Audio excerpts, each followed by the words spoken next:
رب العالمين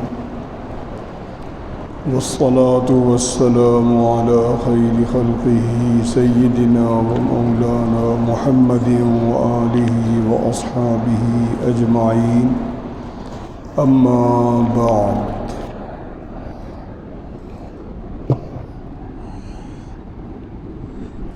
کفار کا ایک ذہن تھا کہ ہم جو کر رہے ہیں وہ صحیح ہے۔ وہ کہتے تھے کہ اگر صحیح نہ ہوتا تو اللہ تعالیٰ تنبیہ فرماتے، ہم باز نہ آتے تو ہمیں برباد کر دیتے، ہلاک کر دیتے۔ اب باپ دادا سے سینکڑوں سال سے، 1000 سال سے بتوں کو سجدہ کر رہے ہیں، منتیں مان رہے ہیں، کوئی عذاب نہیں آ رہا، کوئی تنبیہ نہیں آ رہی، تو اللہ اس پہ راضی ہے، ورنہ ہم کیسے شرک کرتے ہیں؟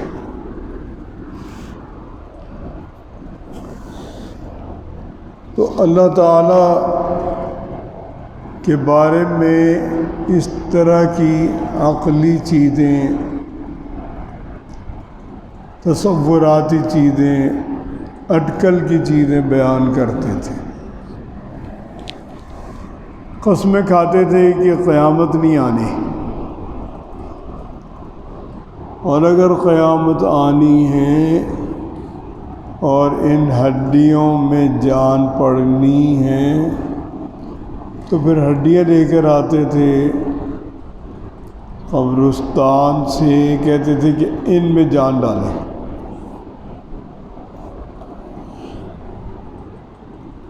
تو دو چیزیں الگ الگ ہیں۔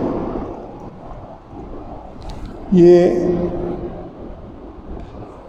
تھوڑی توجہ طلب چیز ہے سمجھنے کی۔ ایک ہے اللہ کا ارادہ اور ایک ہے اللہ کی خوشنودی۔ یہ دو چیزیں الگ الگ ہیں۔ دنیا میں ایک مثال ہے جس سے اسے سمجھا جا سکتا ہے۔ ایک واقعہ ہے، سچا واقعہ ہے، کہ ایک پڑھا لکھا بچہ BA پاس کہیں پکڑا گیا نشے میں، نشہ بیچنے میں، پینے میں، ان چیزوں میں وہ گرفتار ہو گیا۔ سپرنٹینڈنٹ نے جب اس کو دیکھا تو اس نے سمجھا کہ یہ کسی اچھے گھرانے کا ہے۔ اس نے اس سے ہمدردی کی، معلومات کی، کیس کی معلومات کی، اور اس کے والد کو خط لکھا اور بلایا اور کہا کہ آپ کا بیٹا ان چیزوں میں ہے اور میری رائے ہے کہ آپ ضمانت نہ کرائیں، میں اس سے ملتا بھی رہوں گا، کوشش کروں گا اس ماحول میں یہ بہتر ہو جائے۔ اب ایک باپ اس میں دل سے راضی نہیں ہے کہ میرا بیٹا جیل میں رہے، لیکن اس نے اب ارادہ کر لیا ہے کہ کوئی بات نہیں، ہفتے، 10 دن، مہینہ رہنے دو اس کو۔ تو یہ ارادہ ہے، خوشی نہیں ہے۔ ہے وہ بے چین، رات کو نیند نہیں آتی، کہ تو یار پتہ نہیں بستر ہوگا نہیں ہوگا، کھانا ملا ہوگا نہیں ملا ہوگا، دوست کیسے ملے ہوں گے، کیا چیزیں ہیں۔ خوشی نہیں ہے، ارادہ ہے۔ اللہ تعالیٰ کہ یہاں بھی ایسا ہی ہے۔ میرے والد صاحب نے ایک گفتگو میں فرمایا کہ اس وقت مسلمانوں کی مثال ایسی ہے کہ جیسے ایک بادشاہ وزیر سے ناراض ہو جائے اور وہ چپڑاسی کو بلائے کہ اس وزیر کے سر پہ جوتے لگاؤ۔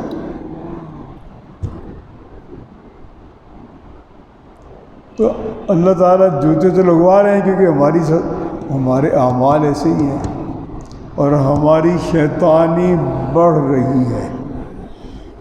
خاص طور پہ ہمارے یہاں پاکستان میں شیطانی بڑھ رہی ہے،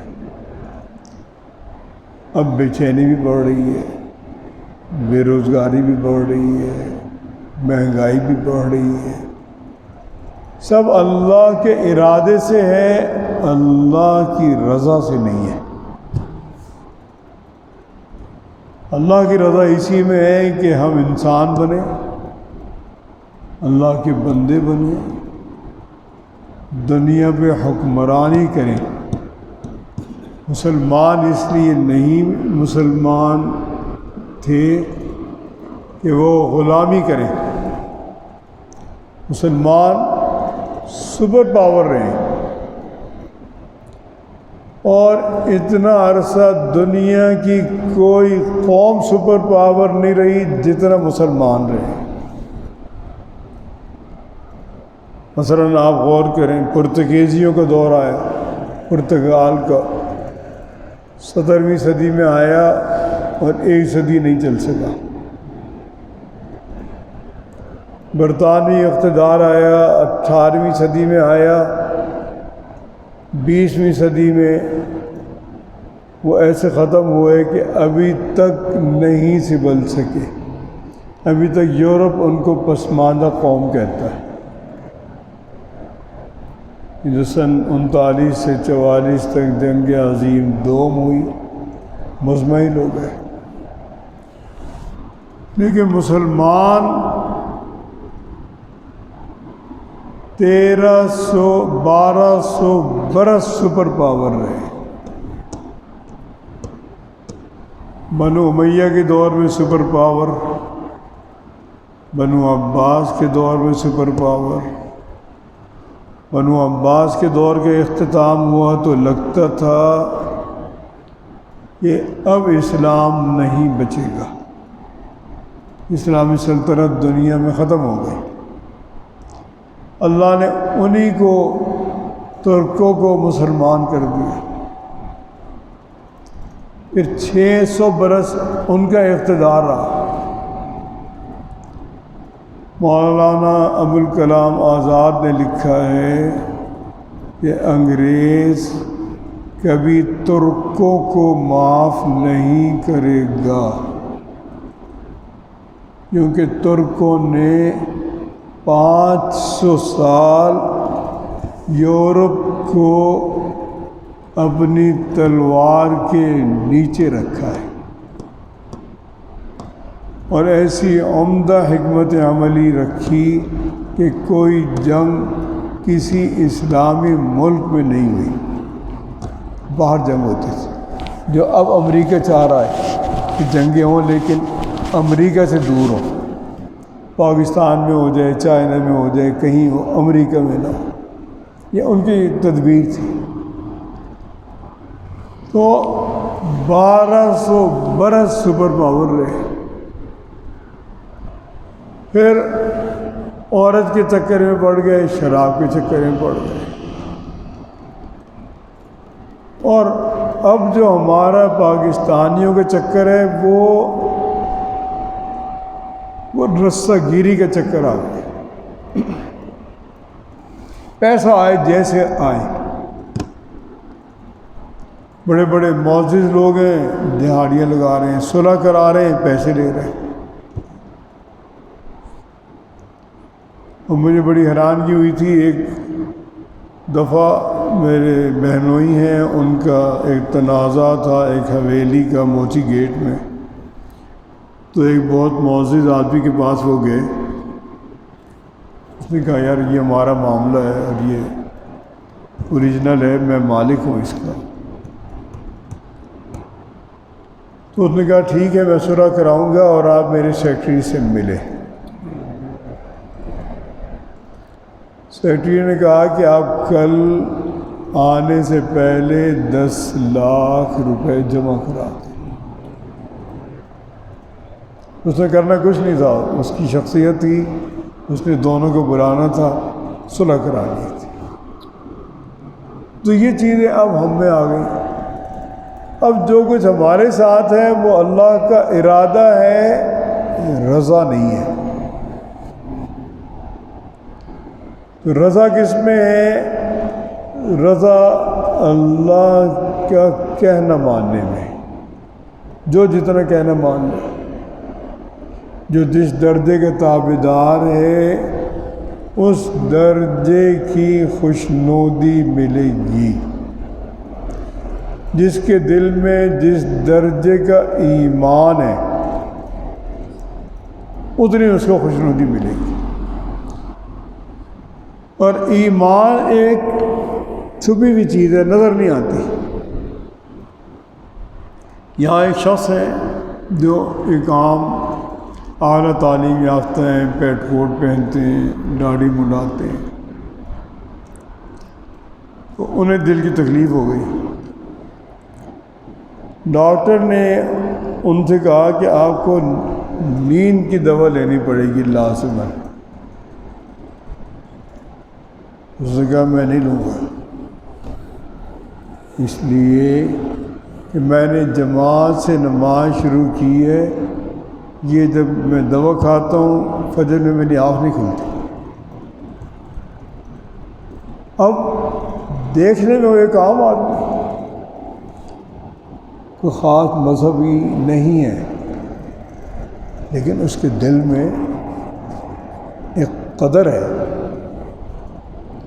اس قدر کی اللہ کے یہاں قدر ہے. اس بندے کے دل میں میری قدر ہے. تو یہ مشرکین مختلف سوالات کرتے تھے. وہ کہتے تھے کہ اگر اللہ تعالیٰ راضی نہیں ہے تو نہ ہم عبادت کر سکتے بتوں کی، نہ ہمارے باپ دادا کر سکتے، اور نہ ہی ہم کوئی چیز حلال اور حرام کر سکتے. اللہ تعالیٰ فرماتے ہیں جو باتیں یہ کر رہے ہیں وہ پچھلے بھی کر چکے ہیں. تو پیغمبر کے ذمے ہے بات پہنچانا، اور امت کو تعلیم دی کہ جو بھی مذہبی چیز ہے اس کے لیے آسمانی کتاب کی دلیل چاہیے. اب تم بتاؤ تمہارے پاس کوئی دلیل ہے؟ کسی پیغمبر نے آ کے یہ بتایا ہو کہ اے لوگوں بت بناؤ ان کو سجدہ کرو؟ جب نہیں ہے تمہارے پاس دلیل تو تم غلط ہو. اگلی آیت میں فرمایا کہ ہم نے ہر امت میں پیغمبر بھیجے. مولانا مناظر حسن گیلانی نے اس پہ کچھ گفتگو کی اور انہوں نے بتلایا کہ ہندوستان میں بھی انبیاء آئے، یعنی قبل از مسیح یا اس سے بھی پہلے. تو ہر امت میں پیغمبر بھیجے اور ہر پیغمبر نے دعوت دی کہ صرف اللہ کی عبادت کرو اور اندازوں سے بچو. اپنی جو اٹکریں لگاتے ہو، فلسفہ کر رہے ہو، اس سے بچو. تو ان میں بہت سے ہیں جن کو اللہ نے ہدایت بخشی، انہوں نے پیغمبر کی بات قبول کی، اور بہت سے ہیں جن پہ گمراہی آ گئی. تو اے لوگوں، تم زمین میں چلو پھرو اور دیکھو کہ جھٹلانے والوں کا انجام کیا ہوا. قوم عاد کیسے برباد ہوئی، قوم سمود کیسے برباد ہوئی، قوم لوط کیسے برباد ہوئی، حضرت نوح علیہ السلام کی قوم کیسے برباد ہوئی.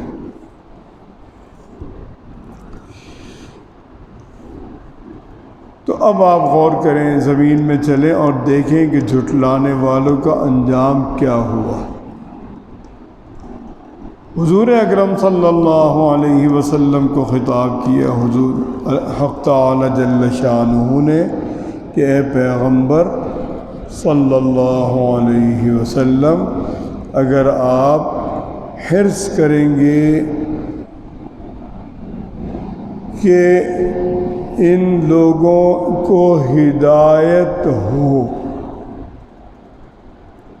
اور بے چین ہوں گے، اور بے چینی ایسی ہوتی تھی ہاں جناب کو کہ لگتا تھا کہ وفات ہو جائے گی، کہ ان لوگوں کو ہدایت ہو جائے. میں کہ اگر آپ اس بات پہ حرص کریں گے تو اللہ تعالیٰ جس کو گمراہ کرتے ہیں اسے صحیح راستہ نہیں دکھلاتے. یعنی جو گمراہی ہے وہ تو گناہ سے ہے. ایک آدمی اللہ سے دور ہوتا ہے اور دور ہوتا ہے اور دور ہوتا ہے اور دور ہوتا ہے، رفتہ رفتہ اللہ تعالیٰ اپنی ذات سے تعلق ختم کر دیتا ہے. اب ایک مہلت چل رہی ہے، کب تک چلتی ہے؟ کبھی اس میں بے چینی ہوتی ہے، کبھی اس میں بڑے مزے ہوتے ہیں. جو بہت بڑے بڑے لوگ ہیں ان کو سود موافق ہے، یہ سود پر کاروبار کرتے ہیں، ڈوب بھی جاتے ہیں اور کہیں سے کہیں پہنچ بھی جاتے ہیں. جب ترقی کرتے ہیں کہتے ہیں یار یہ ٹھیک ہے سود، اور جو سود کے مخالف قوتیں ہیں وہ یہ مولوی لوگ ہیں، انہیں خود سمجھ نہیں ہے، یہ ہمیں کیا سمجھائیں گے. ہم پڑھے لکھے لوگ ہیں، اعلیٰ تعلیم رکھتے ہیں، اس کے بغیر گزر ہی نہیں ہے. جب پھنستے ہیں پھر ان کو پتہ چلتا ہے، پھر وہ ادھر بھی آتے ہیں، کہتے ہیں بڑا گناہ ہوا، اللہ کا مقابلہ ہے، اللہ کے ساتھ جنگ ہے. یعنی یہ سب چیزیں اس کو پتہ تھی جب وہ لے رہا تھا، کیونکہ آج وہ کہہ رہا ہے کہ یہ مجھ سے بڑی غلطی ہوئی. تو جب آدمی نافرمانی پر کمر باندھ لیتا ہے، تکبر کرتا ہے، ظلم کرتا ہے، ایک وقت آتا ہے اللہ اس سے نظر رحمت ہٹا لیتے ہیں. بس جب نظر رحمت ہٹ گئی اب ہدایت نہیں مل رہی، ہدایت نظر رحمت سے ملی. اور ان لوگوں کا کوئی مددگار بھی نہیں ہوگا. اور یہ لوگ آپ سے بحث کرتے ہیں اور قسمیں کھاتے ہیں، پوری زور لگا کے قسمیں کھاتے ہیں کہ جو مر گیا اللہ اس کو دوبارہ کوئی زندگی نہیں دیں گے، بس جو کچھ ہے یہی ہے. ان ہی الا حیاتنا الدنیا نموت و نحیا یہی ہماری زندگی ہے، اسی میں زندہ ہوئے، اسی میں پیدا ہوئے، اسی میں مر جائیں گے۔ اگلا جہان میں کہتے ہیں کوئی چیز نہیں۔ اللہ تعالیٰ فرماتے ہیں بلا، لازمی طور پہ اللہ ان کو اٹھائیں گے، وعدن علیہ حقا، اللہ نے اپنے ذمے یہ بات لی اور یہ وعدہ ہے کہ دوبارہ زندگی ہے، لیکن اکثر لوگ اس بات پہ یقین نہیں رکھتے۔ ہمارے ہاں بھی جو چیز ہے وہ کیونکہ ہم مسلمان ہیں تو موت پہ بھی یقین ہے، قیامت پہ بھی یقین ہے، لیکن یہ یقین مضمحل یقین ہے، یعنی یہ یقین ایسا نہیں ہے کہ ہمیں گناہ سے بچائے۔ ایمان وہ معتبر ہے جو ہمیں گناہ سے بچائے۔ جو گناہ سے نہیں بچاتے وہ بھی یہ نہیں ہے کہ یہ کافر ہے، لیکن اس کا نام رکھتے ہیں فقہا کہ یہ ایسا یقین ہے جو مشابہ شک ہے۔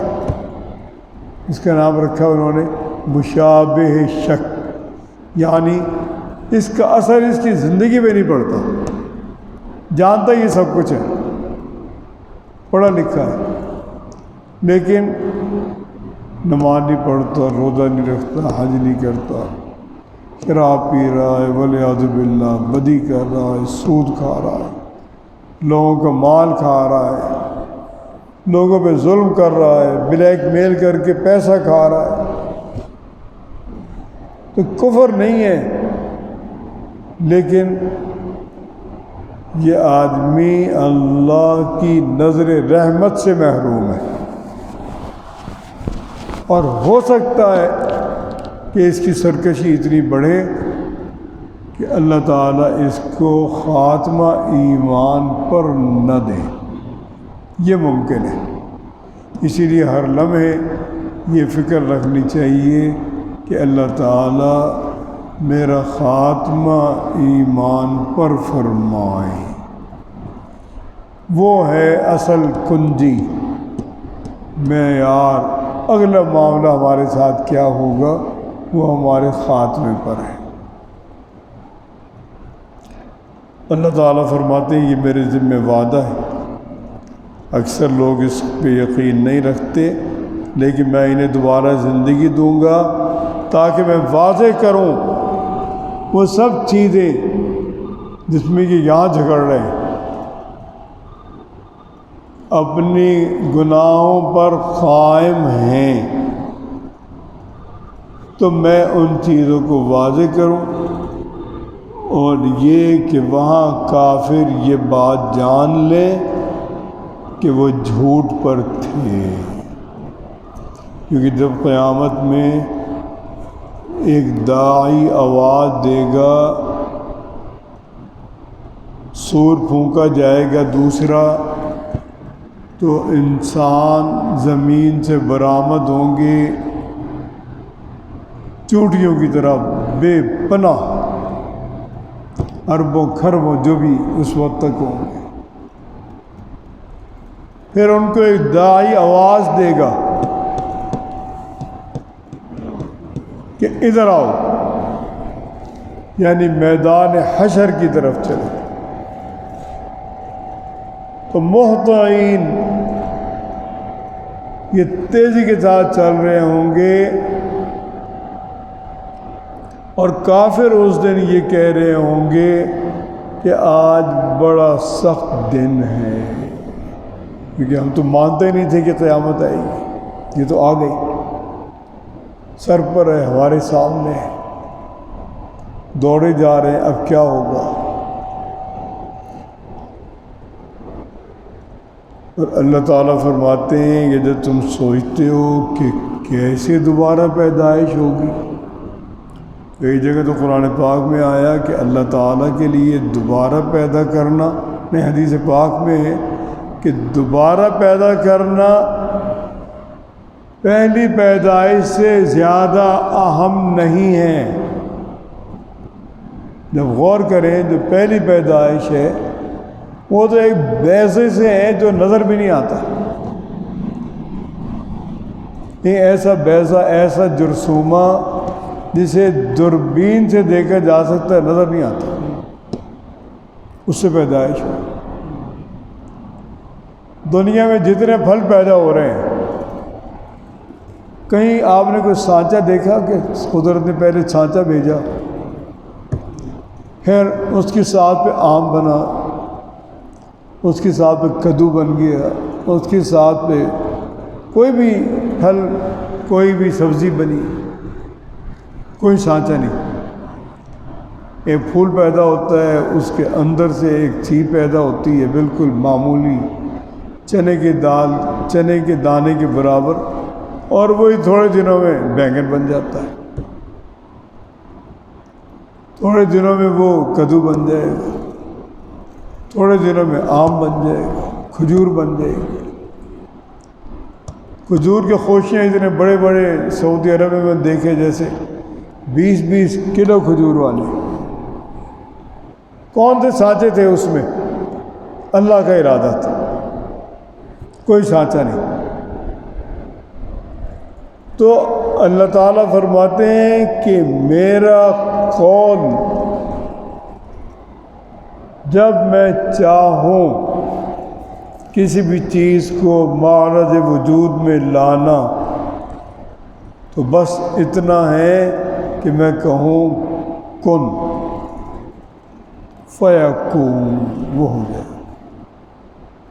اور یہ بھی ہمیں سمجھانے کے لیے اللہ کن کا بھی محتاج نہیں، اللہ کا ارادہ وہ کافی ہے۔ آپ دیکھتے ہیں بڑی بڑی سلطنتیں اکھڑ گئیں جن کے وہم و گمان میں نہیں تھا کہ ہم اکھڑیں گے۔ بادشاہت بڑی مضبوط بادشاہت، صدام کی جو سلطنت تھی وہ بادشاہ نہیں تھا، لیکن بادشاہ سے زیادہ بری سلطنت تھی۔